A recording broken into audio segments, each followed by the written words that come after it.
Do not marry him. Those were the exact words the senior attorney said, leaning closer across the glass table, lowering his voice like the walls might be listening. You need to walk away. Today. I laughed. Actually laughed. He slid a thin folder toward me. No logo. No explanation. You don't understand, I said. He just lost his job. He's under pressure. The attorney didn't blink. This has nothing to do with his job. My phone buzzed. One message from my fiancé. We need to talk tonight. The attorney added one last sentence, quiet but sharp enough to cut through me. If you marry him, you'll lose more than love. I stood up, my hands shaking. I reached for the folder. And that's when I saw it. What I saw next changed everything. I'm Emma Caldwell. I was 28 years old when my life split into before and after. Before, I thought I was ordinary. Safe. Predictable. I worked as a project coordinator at a mid-sized architecture firm in Boston. Not glamorous, but stable. $78,000 a year. Health insurance. A boss who called me reliable, like it was a personality trait. I lived with my fiancé, Ryan Foster, in a sunlit 2-bedroom condo we rented near Cambridge. White walls. Houseplants we kept alive together. A corkboard full of wedding ideas. Tuscany. Late May. 83 guests. We'd been together for 4 years. He proposed on a rainy Sunday with a modest ring and shaking hands. I cried. Of course I did. I thought that's what happiness felt like, soft, fragile, earned. Ryan worked in corporate strategy for a logistics company called Northline Solutions. Sharp suits. Late nights. Confident smile. He liked to explain things to me. Markets. Risk. The real world. I didn't mind. I trusted him. Everyone said we were solid. Power couple, his mother liked to joke. Finally settled, my friends said with relief. And for a while, I believed them. The first crack appeared 6 weeks before the wedding. Ryan came home early. Too early. He dropped his keys louder than usual. Sat down without kissing me. I was laid off, he said. Flat. Practiced. I wrapped my arms around him. Told him it would be okay. That we had savings. That I could cover more rent if needed. He didn't hug me back.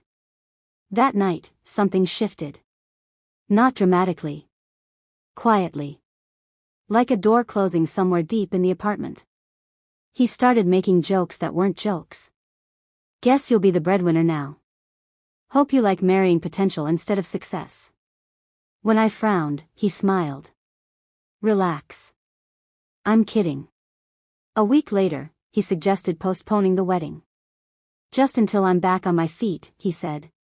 It wouldn't be fair to you. I told him I didn't care about money. He rolled his eyes. That's easy to say when you've never had real responsibility. I remember the heat rising in my face. I pay my bills, I said quietly. He laughed. Actually laughed. Emma, you coordinate calendars. Let's not pretend. After that, the gaslighting started. If I looked hurt, I was too sensitive. If I asked questions, I was panicking for no reason. If I cried, he sighed like I was exhausting him. Then came the sentence that still echoes in my skull. I can't marry a broke girl with no future. He said it casually. Standing in the kitchen. Scrolling his phone. As if it were a reasonable conclusion. I didn't scream. I didn't throw anything. I just felt hollow. 2 days later, he officially called off the wedding. Told our families it was mutual. Told his friends I was unstable. I packed a suitcase and left the condo we'd built together. I cried in a rideshare like a cliché. I slept on my friend Julia's couch, staring at the ceiling, replaying every moment I'd missed. That's when the doubt started whispering. Why had Ryan suddenly become obsessed with finances? Why did he keep asking about my savings, my accounts, my long-term plans? Why had he once joked, half-joked, about putting everything under his control once we were married? I told myself I was overthinking. Heartbreak does that, right?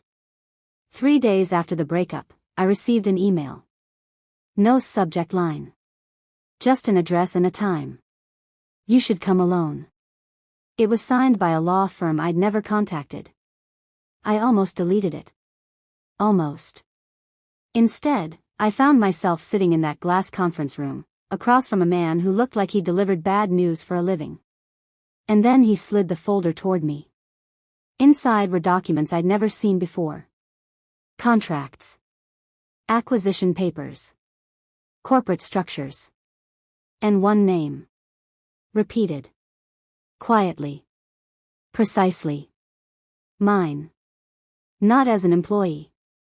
Not as a beneficiary. As a silent partner. My stomach dropped. Because suddenly, Ryan's words made sense. And for the first time since he left me, I didn't feel weak. I felt watched that I didn't tell anyone about the folder. Not Julia. Not my parents. Not even myself, not really. I carried it like a foreign object, heavy in my bag, heavier in my chest. Every few steps on the sidewalk felt wrong, like the ground had subtly tilted and only I noticed. The documents didn't explain themselves. They weren't kind enough to do that. They just existed. Cold. Precise. Legal. My name appeared exactly 17 times. Emma Louise Caldwell. Equity holder. Non-operating partner. Ownership stake, 12.5%. I sat on a bench near the Charles River and read the pages again. And again. My fingers went numb from the cold, or maybe from shock. I had no memory of signing anything like this. No recollection of meetings, negotiations, wire transfers. And yet the signatures were real. Verified. Time-stamped. One clause stood out, underlined by the attorney in red ink. Partner identity confidential. Disclosure constitutes breach. Silent partner. I'd heard the term before. In movies. In scandals. Never in connection with myself. My phone rang.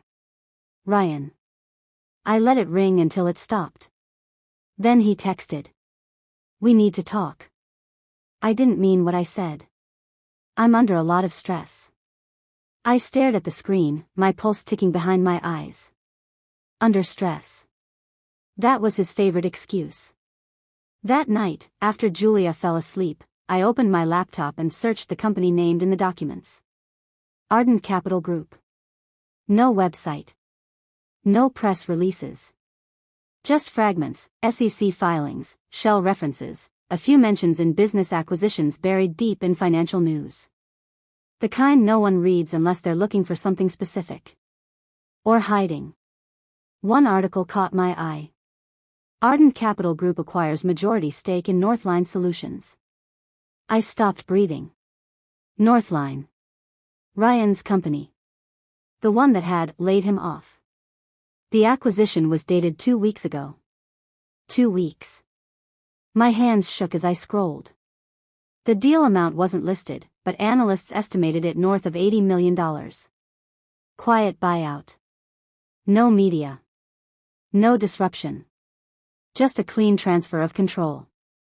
I checked the folder again. My name was there. Which meant only one thing. Ryan didn't lose his job. Ryan lost his power. The next morning, I received a call from a blocked number. Ms. Caldwell, a woman said calmly. This is Margaret Hale. Chief Legal Counsel for Ardent Capital. My throat tightened. I believe you met my colleague yesterday. Yes, I said. My voice sounded far away. I did. Good. Then you understand the sensitivity of this situation. I didn't. Not really. But I said, I do. There was a pause. Then, we've been trying to reach you for some time. That sentence crawled under my skin. I don't understand, I said. Why me? Another pause. Longer this time. Because, Margaret replied, you were chosen. She explained slowly, carefully. As if I might break. 4 years ago, a private trust had been established in my name. Seeded with a modest amount. Grown aggressively. Strategically. I had been listed as a beneficiary and, eventually, an equity holder. The trust had one condition. I was never to be informed until a triggering event occurred. And what was the triggering event? I asked. Your impending marriage, she said. The room felt too small. Even through the phone. My engagement photo flashed in my mind. Ryan's arm around my waist. His smile just a little too tight. Who set this up? I whispered. Margaret didn't answer immediately. Your grandmother, she said finally. I laughed. A sharp, broken sound. My grandmother died when I was 16. Yes, Margaret said. She was also not who you thought she was. I ended the call before she could continue. I needed air. I needed time. I needed something to make sense. Instead, I got Ryan at my door. He stood there with flowers. Wilted at the edges. Like they'd been bought hours ago and forgotten in a car. I miss you, he said. Too fast. I didn't invite him in. You humiliated me, I said. I was scared, he replied. Everything fell apart. I watched his face as he spoke. The micro-expressions. The flicker of calculation behind his eyes. I'd never noticed it before. Or maybe I had, and just didn't want to see. You said I had no future, I reminded him. He sighed. Rubbed his forehead. I didn't mean it like that. How did you mean it? Silence. Then, I just thought, we should be practical. Practical. Like asking about my accounts. Like suggesting joint control. Like casually mentioning prenups drafted by his lawyer. I need space, I said. His jaw tightened. Just for a second. Of course, he said. Take all the time you need. As he turned to leave, he added casually, by the way, have you heard of Ardent Capital? My heart slammed into my ribs. No, I said. He nodded. Strange. They bought Northline. I'm trying to figure out who's behind them. He smiled, but it didn't reach his eyes. Whoever it is, he said softly, they're very quiet. That night, I couldn't sleep. Every memory rewound itself. Every conversation gained a second meaning. The jokes. The pressure. The sudden cruelty. Ryan hadn't fallen apart. He'd been cut out. And he was circling back to me. The next day, Margaret called again. You're not safe, she said without preamble. What? I whispered. Ryan Foster has been asking questions, she continued. About you. About your finances. About Ardent. My stomach dropped. He doesn't know, I said. No, she agreed. But he suspects. I sat down. That's why the confidentiality clause exists, she added. And why you need to be very careful. Careful how? Who you trust, she said. And who you marry. I closed my eyes. Because suddenly, the breakup didn't feel like rejection. It felt like a failed extraction. And I was starting to understand something else. This wasn't just about money. It was about control. And Ryan had never planned on losing it. The first thing I learned about conspiracies is this: they don't begin with villains in dark rooms. They begin with people you've kissed goodnight. Margaret insisted we meet in person. Not at her office. Not anywhere with cameras. A private conference suite inside a hotel near Logan Airport. Neutral ground. Bring nothing, she told me. No phone. No smartwatch. No laptop. That should have scared me. Instead, it grounded me. I arrived early. The room smelled like stale coffee and expensive carpet cleaner. Floor-to-ceiling windows. A long table. 3 chairs. Margaret arrived with a man I'd never seen before. Late 40s. Navy suit. No tie. "This is Daniel Cross," she said. "Forensic financial analyst." He nodded once. Didn't smile. They didn't sit right away. "Before we begin," Margaret said, "I need you to understand something clearly." She met my eyes. "Your former fiancé didn't stumble into this situation. He engineered his position very carefully." Daniel finally spoke. "For over a year," he said. The words landed heavy. "For over a year," Margaret repeated. Ryan Foster prepared for a marriage that would have given him legal access to assets he didn't fully understand, but suspected existed. I shook my head. "That's impossible. I didn't even know." "That's why it would have worked," Daniel said. He slid a tablet across the table. Audio waveforms. Dates. Timestamps. Recorded calls, he said. Emails. Draft documents. All tied to a premarital asset consolidation strategy. My chest tightened. "What does that mean?" I asked. "It means," Margaret said carefully, "he believed you were connected to wealth. Not the scale. Not the structure. But enough to justify a long-term plan." Daniel tapped the screen. "He hired a private consultant 18 months ago. Not a therapist. Not a career coach." I leaned forward. "A corporate intelligence contractor," Daniel continued. "Specializing in background analysis of spouses and heirs." The room tilted. "They ran partial traces," Margaret said. "Nothing definitive. But they found anomalies. Trust shadows. Dormant entities." My grandmother's face flashed in my mind. Her quiet habits. Her insistence on privacy. Her warning once, half joking, "Never let anyone see all of you." Ryan believed marriage would surface the rest, Margaret said. Joint filings. Shared disclosures. Legal proximity. I swallowed. "And when Ardent acquired Northline?" I asked. Daniel's mouth tightened. "That's when his plan collapsed," he said. "And panic set in. They showed me everything. Invoices paid through intermediaries. Emails disguised as wedding planning. A prenup draft written to protect both parties, but structured to funnel decision-making power to him. One clause stood out. In the event of undisclosed assets discovered post-marriage, managing authority defaults to primary earner." Primary earner. Him. "He was patient," Daniel said. "Calculated. He expected time." Margaret added, "He didn't expect rejection." I felt sick. "So when he called off the wedding," I said slowly, "that wasn't pride." "No," Margaret replied. "That was damage control." My phone buzzed in my bag outside the room. I knew without looking who it was.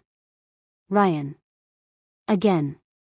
That night, he sent flowers to Julia's apartment.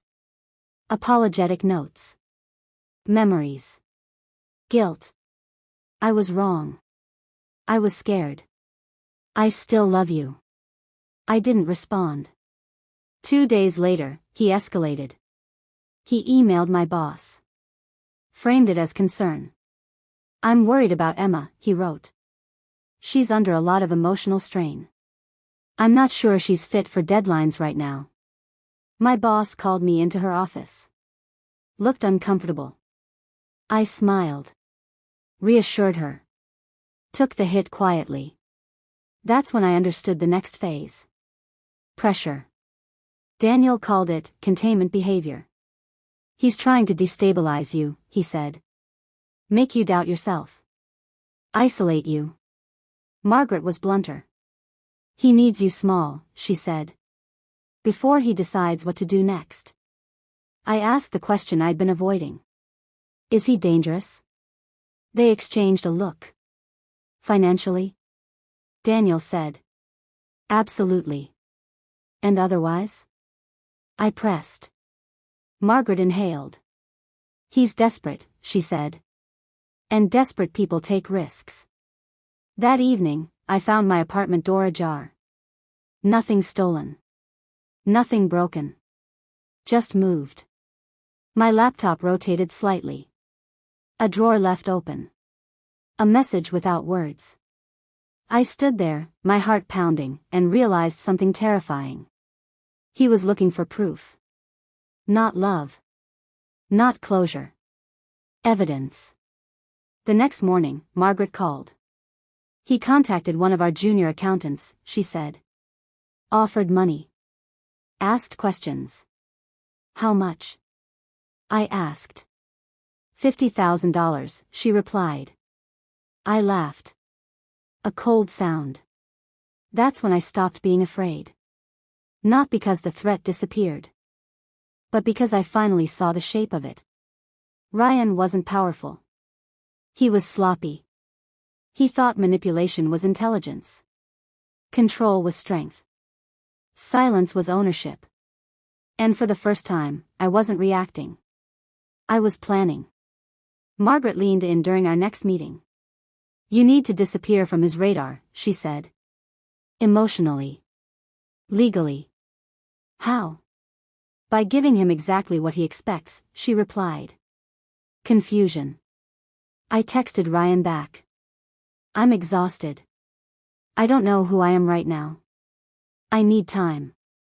He replied within seconds. I understand. Take care of yourself. But I could hear the relief between the lines. He thought he was winning. That same night, Daniel uncovered the final piece. A shell account.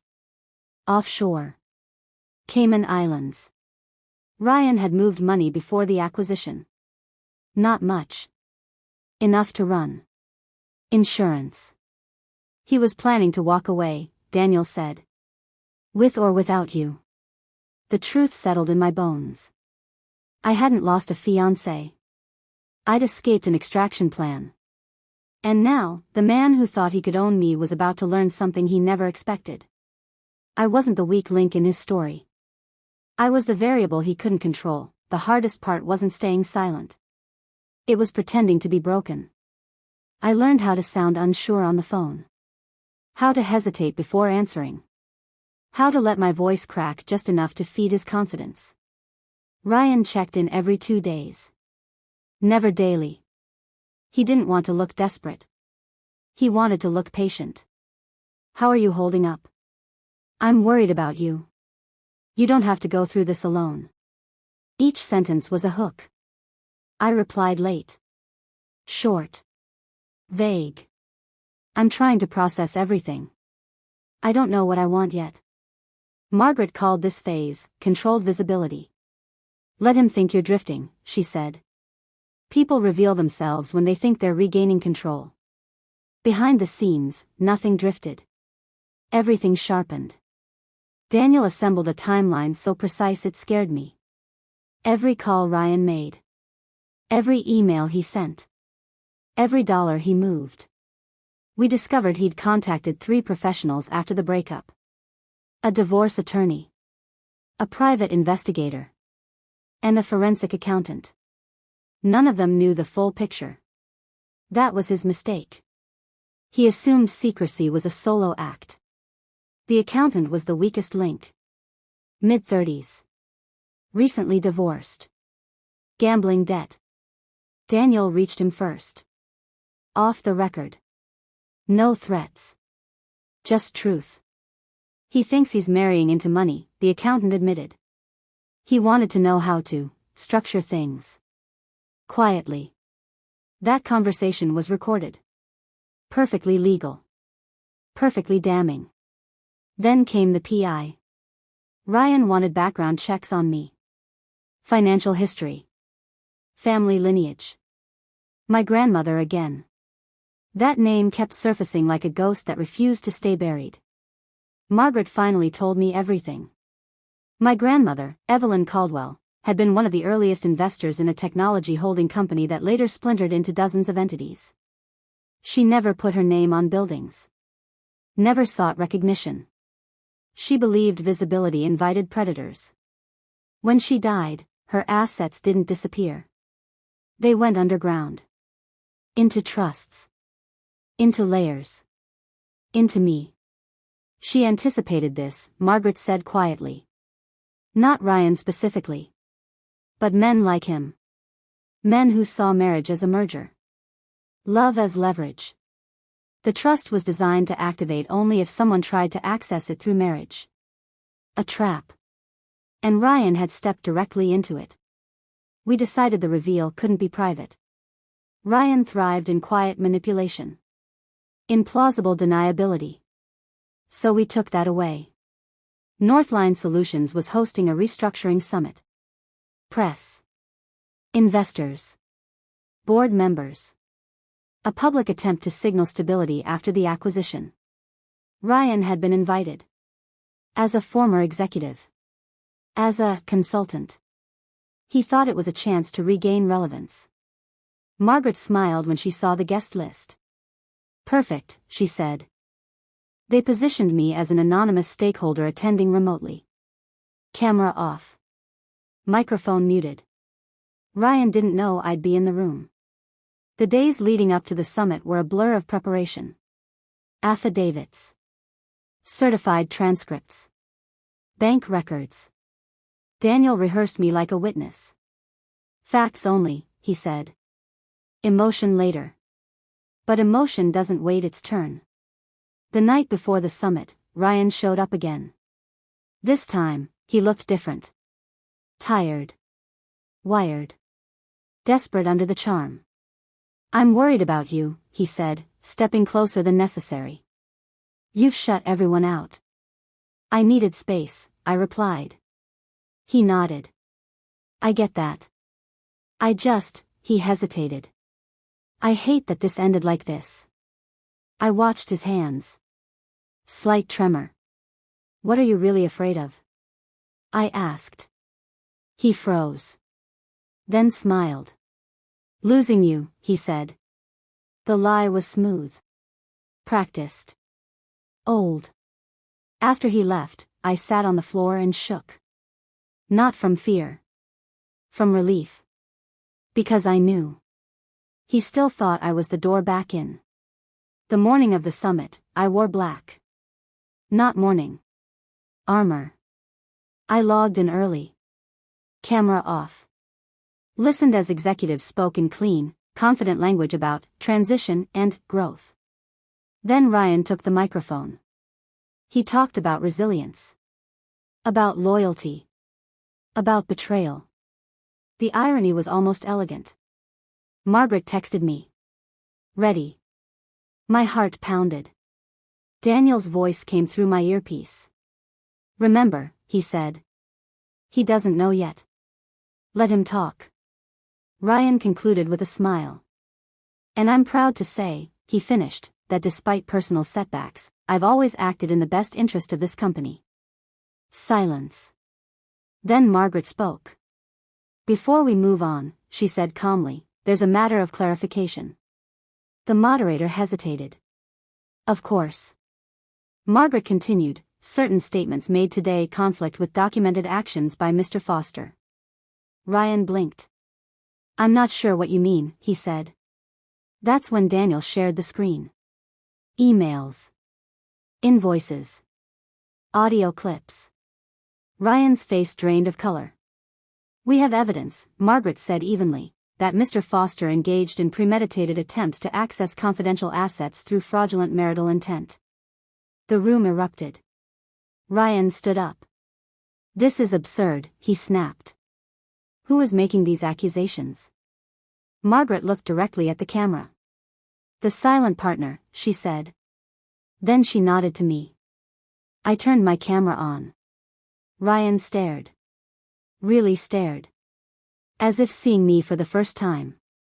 Hello, Ryan, I said. His mouth opened. Closed. You, he whispered. Yes, I replied.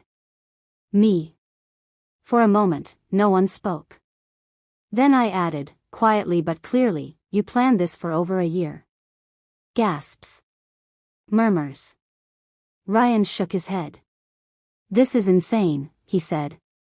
"She's unstable." "She." Daniel cut in.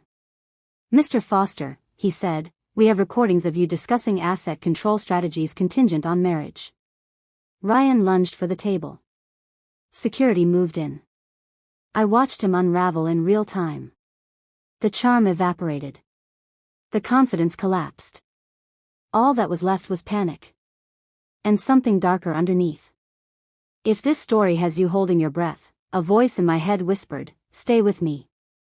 Because this wasn't the end. It was the moment the truth stepped into the light. And Ryan finally realized.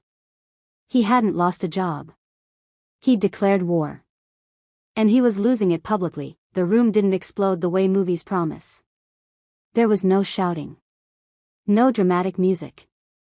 Just the slow, terrible sound of a man realizing there was nowhere left to stand. Ryan tried to speak again. His mouth moved, but nothing came out at first. When it did, it wasn't confidence. It was noise. "This is a misunderstanding," he said, voice cracking. "She's confused. This is a private matter." Margaret didn't raise her voice. "No," she said. "This is fraud. Coercion. And attempted financial exploitation." Security escorted him back into his chair. His hands were shaking now. He kept looking at me like I might interrupt. Like I might save him. I didn't. The board suspended him on the spot. The acquisition committee froze his severance.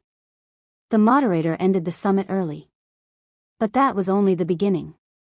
2 hours later, I sat in another room. Smaller. Windowless. 2 detectives across from me.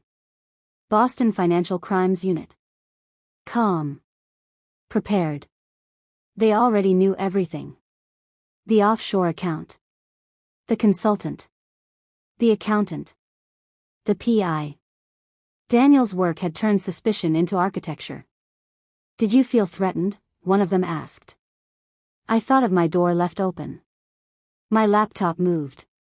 His sudden appearances. "Yes," I said. That was enough. Ryan was arrested 3 days later.